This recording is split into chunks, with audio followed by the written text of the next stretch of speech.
Good morning and welcome to the Snowstorm for Sunday, April 7th, 2024. I'm your host, Nicholas Snow. Over 6 feet of snow, to be precise.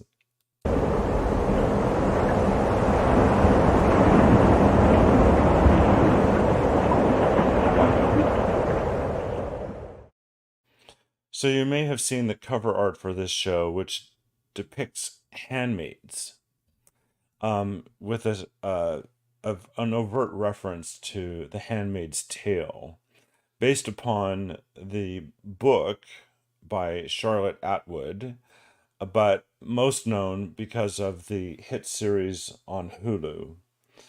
And watching that series when it first came out, it was just horrifying to watch. But when you watch it now, years later, it's even more horrifying because it looks as if, well, those things are happening. Women in the United States no longer have bodily autonomy. Let me rephrase that. People in the United States no longer have bodily autonomy. And why did I rephrase that? Well, because there are people who are capable of bearing children that may not use the pronoun she. They might use the pronoun they. So it's a complex world that we live in, and we're going to get into that today. We're also going to talk about Project 2525. Have you heard of it? Do you know what it is? We're going to speak about what's going on in Florida. And also, I want to talk a little bit about what's going on in Nebraska. Um, I don't have a guest booked for today's show. You are the guests because I can curate your comments into the show if you're watching on social media. Unless you're watching on Instagram, as some people are. I want to say hello to Dawn and to uh, Ivan and the rest of you who are watching over on Instagram. If you want to be able to comment on the show, you need to be watching it on YouTube, on LinkedIn, or on Twitter. I cannot curate your comments from Instagram. So I also have a personal health update I want to share with you that is having an impact on PromoHomo.TV after this. PromoHomo.TV is all about empowering you, our communities, and our world. Shouting out to my media partners. Pink Media, amplifying PromoHomo.TV across the Twitterverse with their hashtag I Love Gay campaign. GayDesertGuide.lgbt. And KGay 1065 Palm Springs, available worldwide.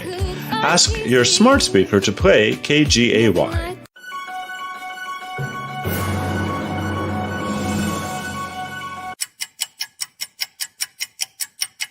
Here's the deal, folks. We have two distinct choices. We can prepare ourselves to live under authoritarian rule, or we can do everything in our power to save democracy. And saving democracy is the precise reason I have launched the Snowstorm, your quintessential LGBTQ Sunday Show at 9 a.m. Pacific. Find it at PromoHomo.TV.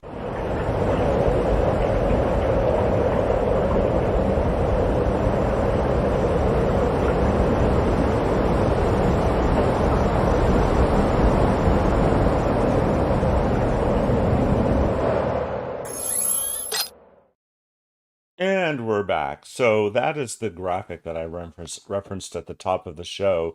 We must not let it come to this. Well, folks, it is coming to this. It is coming to this. And we need to do something about it.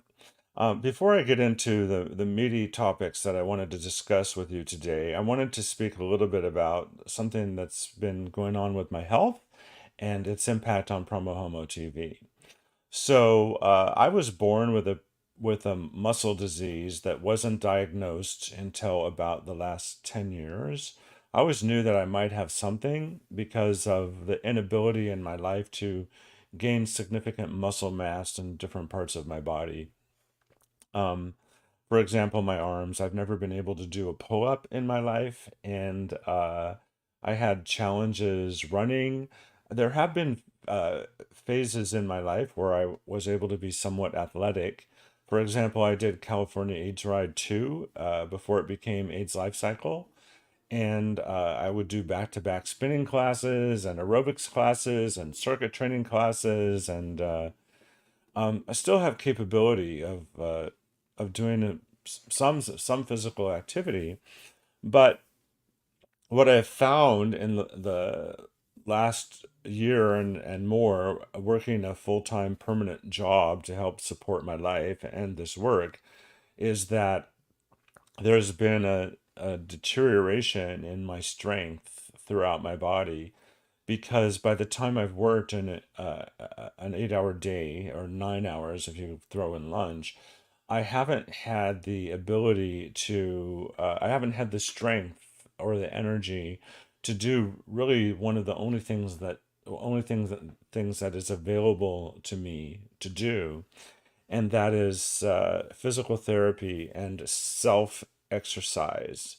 So I really need to live in a gym or at a physical therapist office to help um, maximize whatever muscle strength I'm able to achieve, and to hopefully slow the deterioration in my capabilities.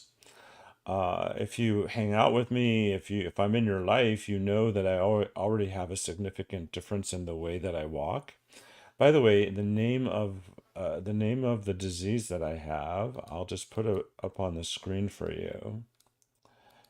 Uh,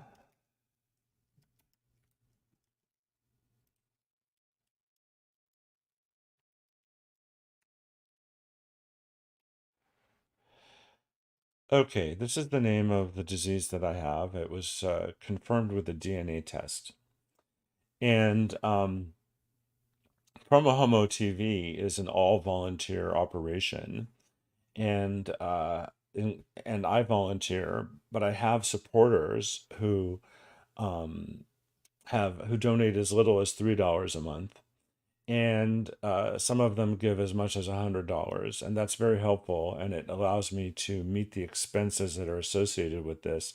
And I have contributed consistent money every month, also to support this work.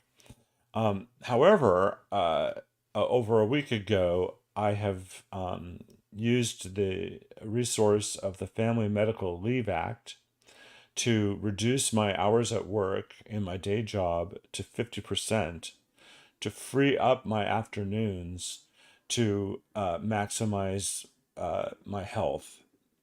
I don't consider myself disabled. I'm able to do everything uh, that I have needed to do in my life except pursue my health care. So I'm not sure if I will qualify for any sort of disability benefit, and am still experiencing a 50% reduction in my income. Uh, I can work 4 hours a day, and I'm doing that in my day job. And of course, on the weekend, have the energy to put together these shows. And periodically, I can do a live broadcast as well.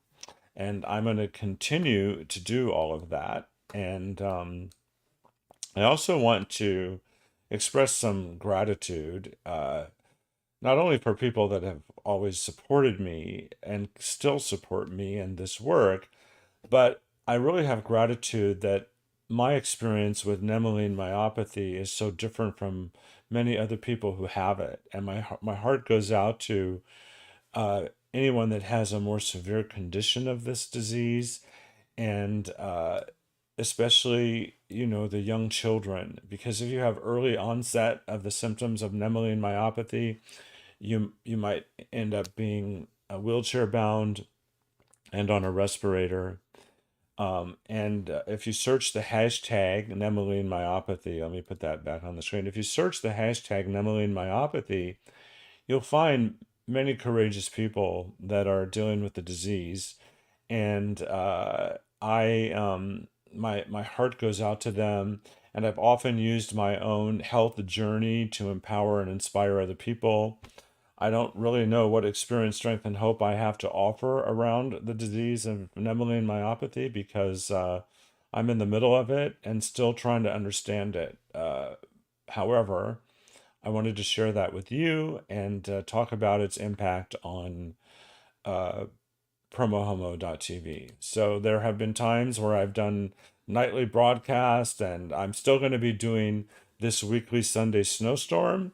And periodically, as I'm able, I'll put up other broadcasts. So, for example, on my public Facebook page last night, I went to an event, a wonderful event for the the philanthropic effort to raise money to give instruments to underprivileged children in the Greater Palm Springs School District, the Palm Springs Unified School District, who would not otherwise be able to afford those instruments. So, uh, a shout out to Sweet Baby Jay and the Sunset Music and Jazz series.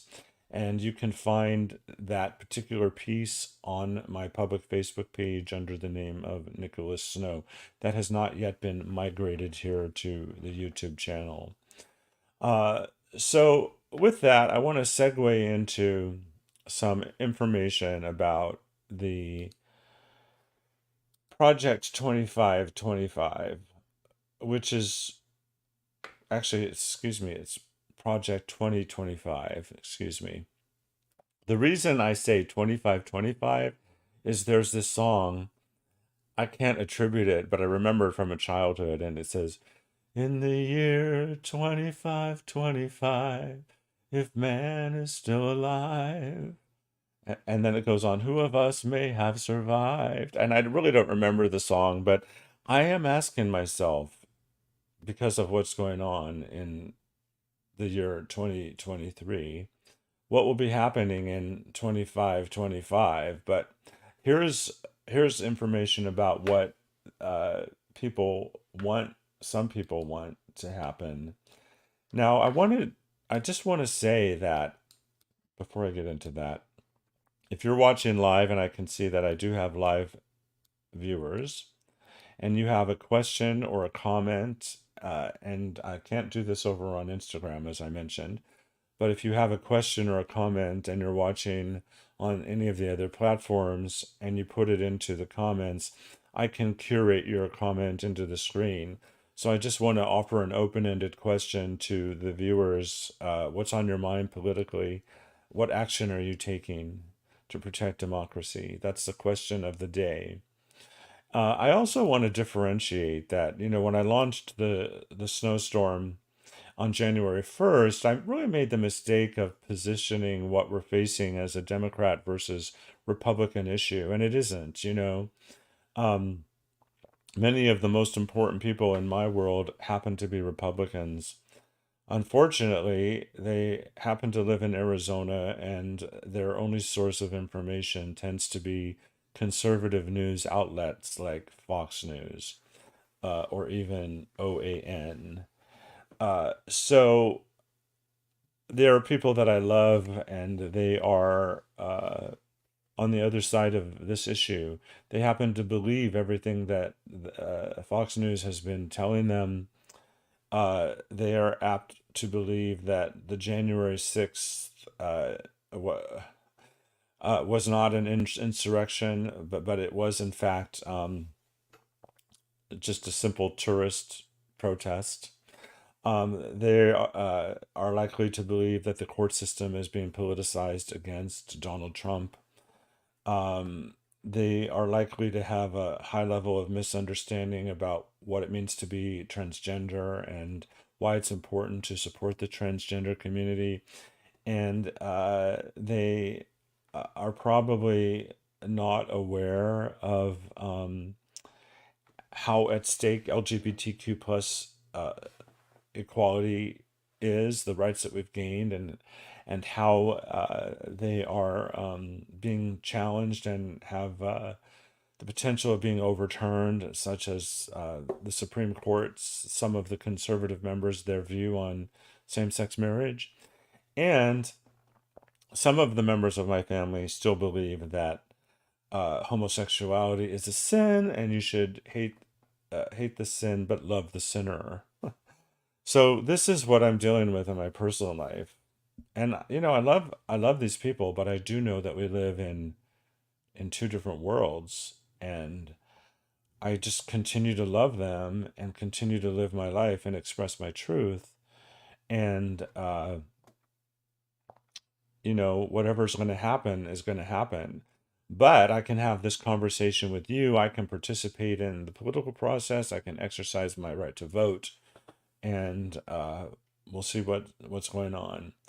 I want to bring up my homepage again because even though I don't have a guest on this particular episode of the Snowstorm, by the way, I see my viewership has gone up since the show began. I see the numbers. So if you're watching live and have a question or make a comment, it may be featured on screen.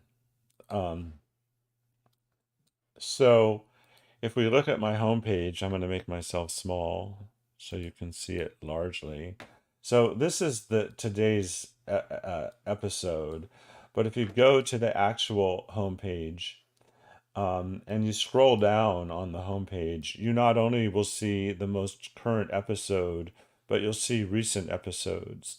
So last week, the conversation was the choice between having a dictator or having a democracy.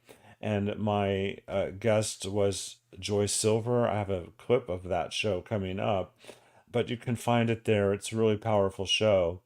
Also, I did an episode about the historic settlement to roll back key discriminatory provisions in Florida's horrific Don't Say Gay law. And the new Sunday Snowstorm kicked off with Rich Weissman and Philip Hodges, who are co founders of the IBIS Group Institute. And they were doing a deep dive into how we can elect LGBTQ plus Democratic candidates, but also had really valuable information about, for example, how come voter turnout right here in Riverside County, where I live, was so low, like at about 20%. So you got to remember that turnout is really important even in California because we have really important races for our national representation that must be supported. For example, we all need to vote, those of us who can, for Will Rollins and defeat Ken Calvert. That's just an example of how the federal balance of our ability to secure and maintain and protect our rights is in play. That's just one of the key races. So on last week's show, it's interesting. I used the platform StreamYard to broadcast my show, and I've noticed that they have this AI feature where the system will just automatically grab a clip. And this is the clip that the AI system grabbed of my conversation with Joy Silver. But does that make him more dangerous? And I think that's why we're going to see uglier responses. I mean, can it get uglier? It can always get uglier. It's amazing. Just when you think you've had the bottom of horribleness, there's always some other thing that can be said that seems even more horrible. But let's Well, move on. he has mainstreamed ugliness in our culture. He has given it permission. It has given it permission. But I want. So that's true, and you know who he is. So when we come back, I want to tell you what the 2025 project is and what it would mean if Trump was elected, because I want you to have a stronger understanding of what's at stake. I also want to go back to this view because at the top of the homepage is a menu, and in the menu, there's the ability to submit guest and story ideas. And that tells you how to submit your guest and story ideas. And it is my intention that every Sunday I will have actual guests. But as I mentioned, I'm the first week of dealing with my new health challenges and trying to get everything up and running so I can effectively deal with that. So after the break, we're going to talk about the 2025 project. It's very scary, folks.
This particular shirt is the crux of the Hopeful Sexual campaign, and it is designed to inspire authentic human connection while simultaneously combating sexuality-based shame and stigma.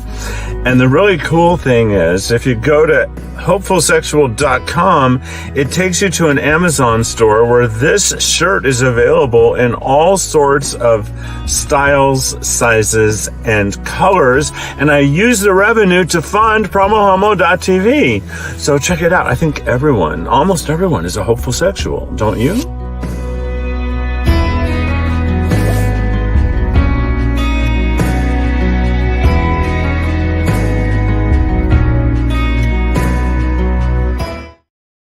Speaking of hopeful sexuality, I did wear this shirt to an event yesterday, and I'm not exaggerating. I had 10 different people separately and independently tell me how much they loved the shirt. And I was able to say, just add a .com to the word, and you can find the shirt on Amazon. And I use the proceeds to help, as I just mentioned in the commercial, support PromoHomo.TV. So, a website called governing.com, in a story published April 4th by Alan Greenblatt. The headline was, "Will Abortion Politics Put Florida Back in Play?" The subhead, "Democrats hope an abortion measure gives Biden a chance, but the Sunshine State remains pretty red. The outcome of the presidential race, meanwhile, may turn on a vote in Nebraska."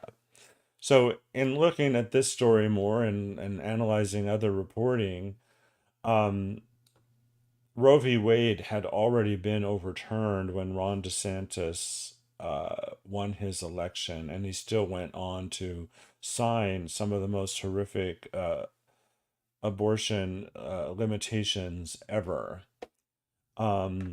So who knows what will happen in Florida, but I'm encouraged that Republicans, independents, and Democrats alike seem to be in support of protecting democracy, and they seem to be in support of maintaining and, in many cases, restoring a woman's right to choose, a person's right to choose whether or not they want to give birth to a child and to have control over their own health care.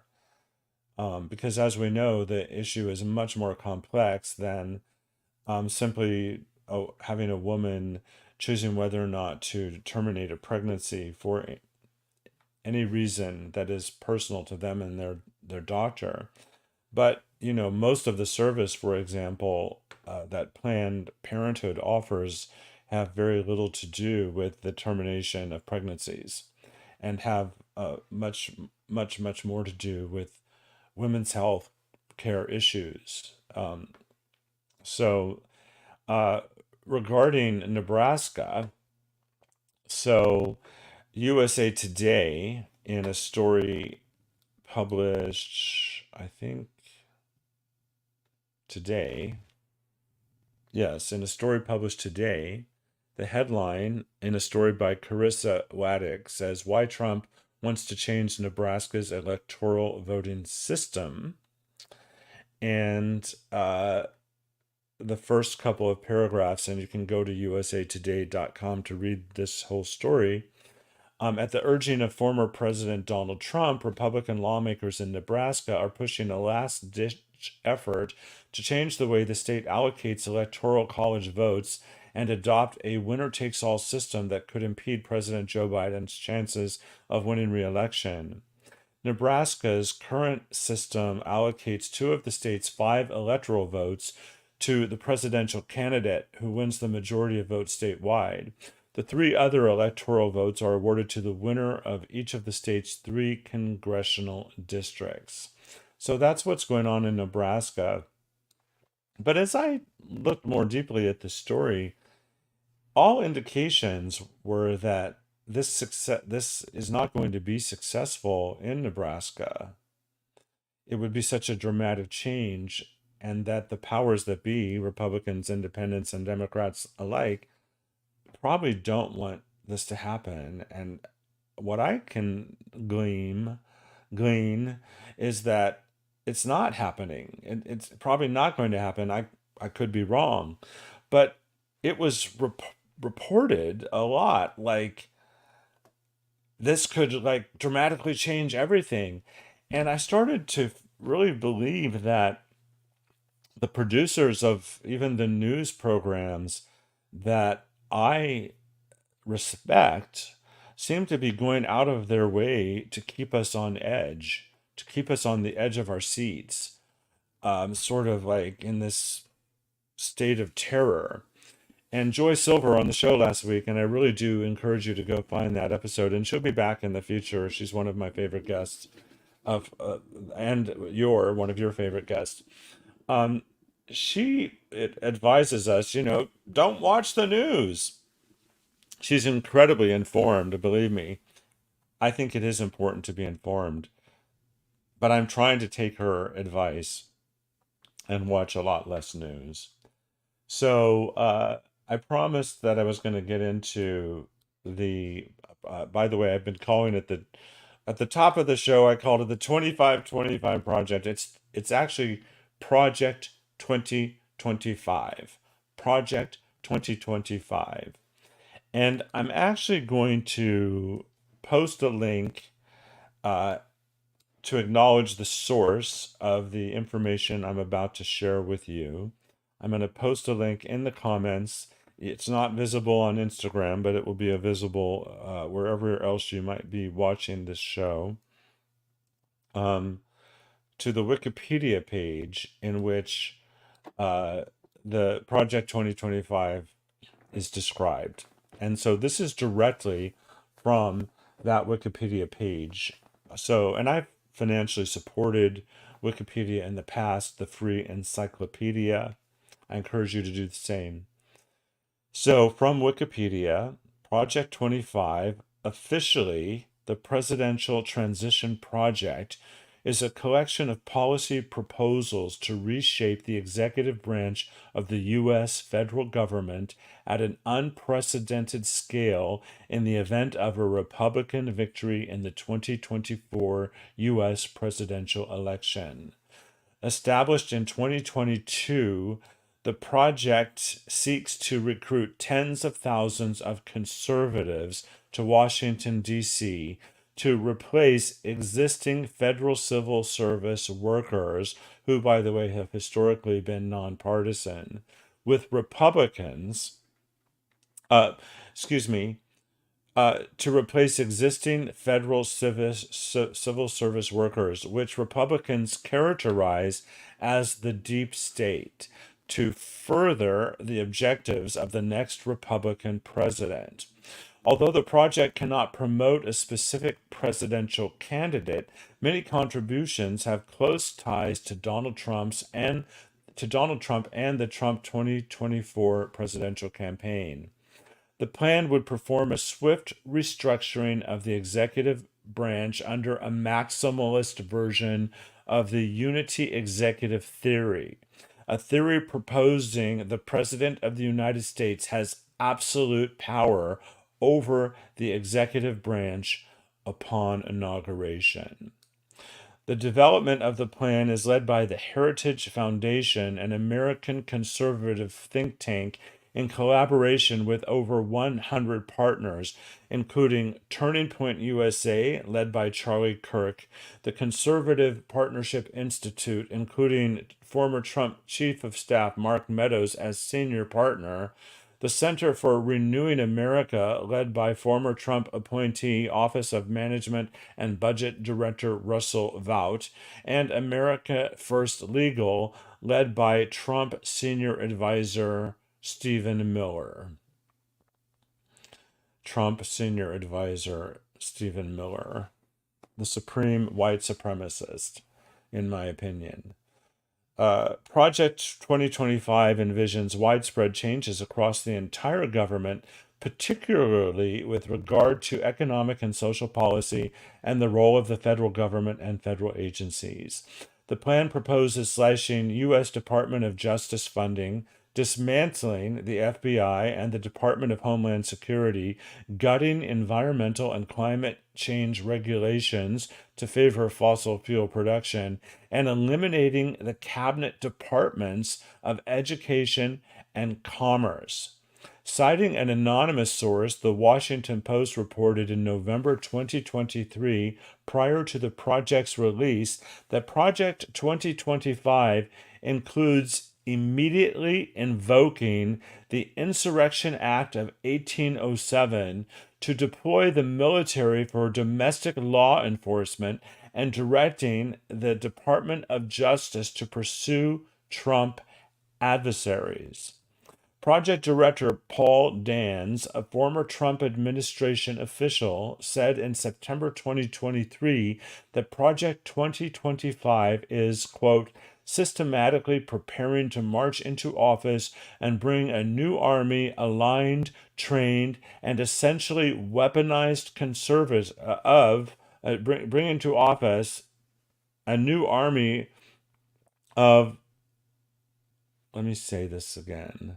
Project Director Paul Dans, a former Trump administration official, said in September 23 that Project 2025 is, quote, systematically to march into office and bring a new army aligned, trained, and essentially weaponized conservatives ready to do battle against the deep state. Close quote. Project 25 consists largely of a book of policy recommendations titled Mandate for Leadership, The Conservative Promise, and an accompanying personnel database open for submissions. There is also an online course called the Presidential Administration Academy and a guide to developing transition plans. Reactions to the plan include variously describing it as authoritarian, an attempt by Trump to become a dictator, and a path leading the United States towards autocracy, with several experts in law criticizing it for violating current constitutional laws that would undermine the rule of law and the separation of powers. Additionally, some conservatives and Republicans also criticized the plan, for example, in relation to climate change. The mandate states that freedom is defined by God, not man. So that's from Wikipedia. I've even have more viewers now than I did at the top of the show. So this is your last and final invitation. If you have a comment and you've been watching live, if you have a question, I can curate it onto the screen. And so I'm working hard to fill every Sunday between now and November 5th with guests. So forgive me for not having a guest today, but hopefully the information I've provided to you has been valuable. And I encourage you to go to PromoHomo.TV and watch recent episodes of the Snowstorm with powerful guests and interviews. And I will see you next time. Thank you for watching.